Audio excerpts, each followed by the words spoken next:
Good day students, welcome to zoology class.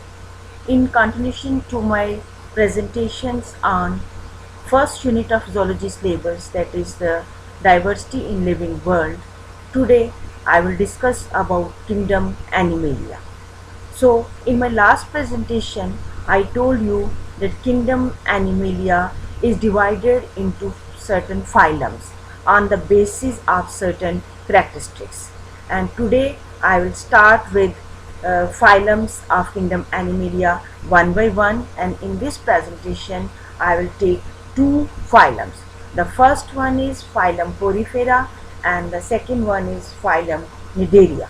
So first of all we will talk about first phylum Porifera.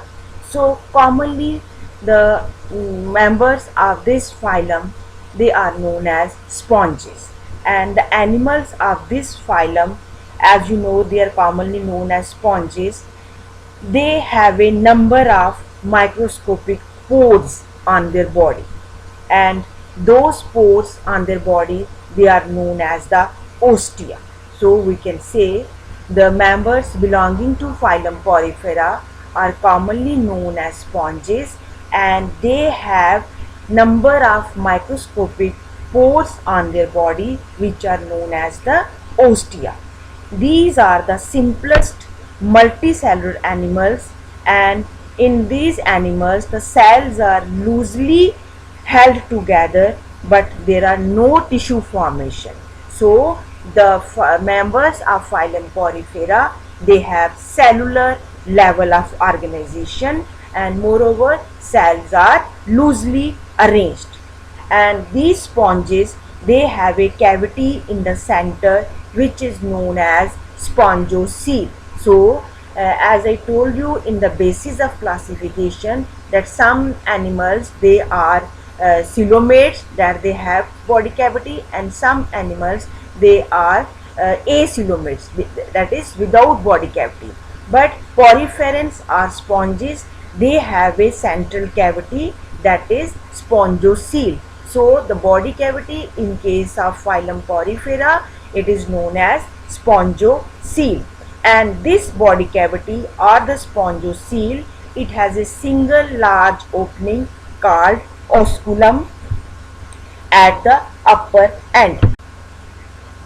All the animals of phylum Porifera, they are aquatic and few are marine. It means all the animals, they are aquatic, means they live in water, and marine means that few members of this phylum, they are marine, means they live in sea water, in oceans. And the sponges are sessile. Sessile means they are not free living, they are attached with the rocks, and they can be present singly, separate, or they are present in colonies. And sponges have different shapes, like rounded or sac like, or they are vase like, as you see in this diagram.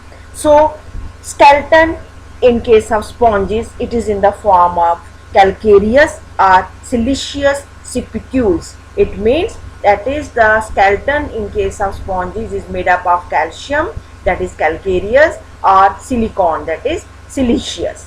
So sponges have a special canal system. So this is a diagram of the sponges. So sponges have a special canal system. It means that water enters through ostia and it moves through various canals, and then it passes into spongocoel, that is the body cavity, and finally it comes out through the osculum.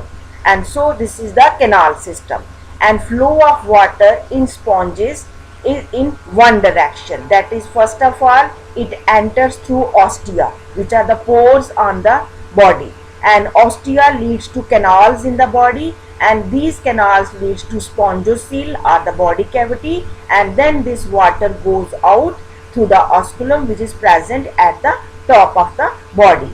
And this pathway is helpful in collecting food for respiration and removal of waste. So this pathway of flow of water it is helpful for feeding, respiration and excretion, that is the removal of the waste.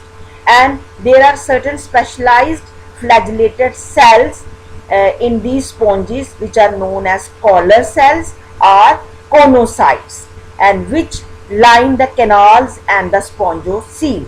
So the body has a typical type of cells which are known as the collar cells or conocytes, which line the canals and the body cavity, that is the spongocoel. And in sponges, digestion is intracellular, means between the in between the cells. So in the cells there is digestion. And asexual reproduction is by budding or gemule formation. And sexes are not separate, that male and female, they are not separate in sponges, but they are hermaphrodite. Hermaphrodite itself means that the sexes are not separate, both the sexes are present in the same individual. And sexual reproduction, it is by the formation of eggs and sperms in case of sponges. And fertilization is internal, that is inside the body. And the development is indirect.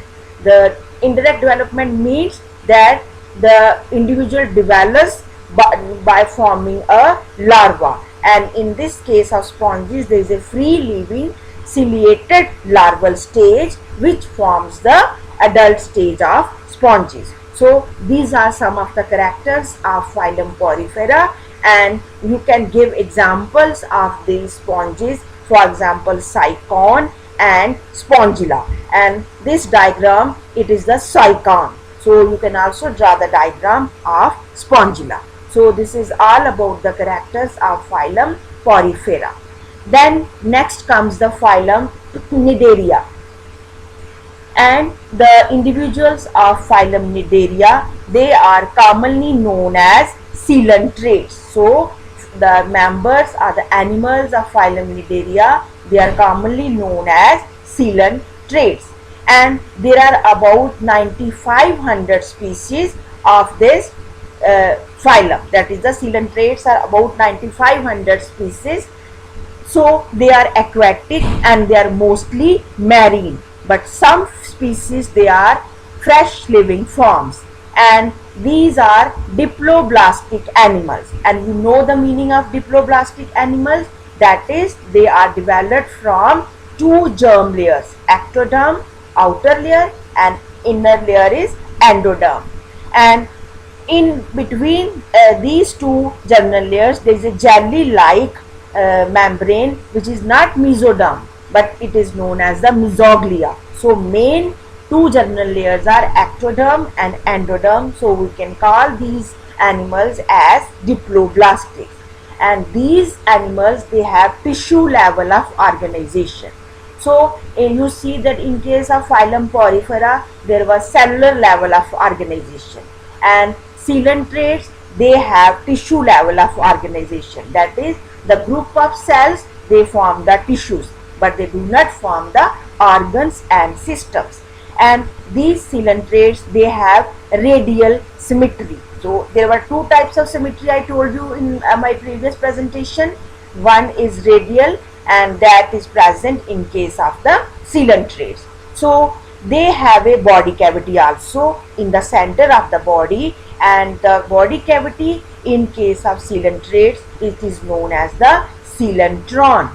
And coelentrates, they have a single opening which is called as the mouth or the hypostome, and which is used for ingestion and egestion also, that is for feeding and excretion also. And digestion is extracellular and intracellular, means in between the cells and in the cells. And body has tentacles which help in locomotion like this. And these tentacles, they help in locomotion, they help in walking and to catch the prey. So the name of the phylum Cnidaria, it is derived from cnidoblast cells. Their body has a typical type of cells which is known as the cnidoblast, and these stinging cells, they are present in the ectoderm of the tentacles and body. and these cells, they help to catch the prey, and for defense purposes also these cells are used. And these organisms, they exhibit two body form. This is something special about the coelentrates, that in their lifetime they exhibit two body form. One is polyp and other is the medusa. Polyps are fixed and they are attached to rocks, and they are cylindrical in shape with stalk and tentacles. And medusa, they are free floating and they swim in water, and they are bell shaped, and their stalk is reduced, and they have also tentacles. And medusa, it is a sexual stage, and polyp, it is the asexual stage. So in their life cycle they have two forms, one is polyp and other is the medusa. So they reproduce asexually by budding in polyp stage, and they reproduce sexually by formation of gametes and in medusa stage. So some organisms of this phylum, they have a life cycle which consists of fixed polyp generation and alternating with free swimming medusa generation. So there is present alternation of generation, and this alternation of generation is known as metagenesis. That is, polyps produce medusa asexually and medusa form the polyps asexually. So this is about the alternation of generations in case of the coelentrates, and this is the most peculiar feature of the coelentrates, that they have two types of stages. One is polyp and medusa. So polyps, they produce medusa asexually. So polyp is the asexual production material, and medusa forms the polyps sexually. And nervous system, in case of coelentrates, it is a collection of cells forming a irregular net. And some organisms like corals, they form colonies and they secrete skeleton which is formed of calcium carbonate, that is lime. And when these animals die, lime skeleton forms coral reefs. You must have heard about the coral reefs, and coral reefs are formed when these organisms of the phylum Cnidaria, they die, and their skeleton is made up of the calcium carbonate lime, and these forms the coral reefs. An example of this phylum, they are Hydra, Obelia and Aurelia, etc., and Simone also. So this is all about the characters of phylum Porifera and phylum Cnidaria. I have already sent you study material about these two phylums, and in those notes I have explained the characters of these two phylums with the help of diagrams. You have to prepare notes for these two phyla, and you have to go through whole of the notes, and then you have to prepare notes, you have to learn it, and even then if you have any doubts, you can come to me for discussion on the WhatsApp group. Thank you.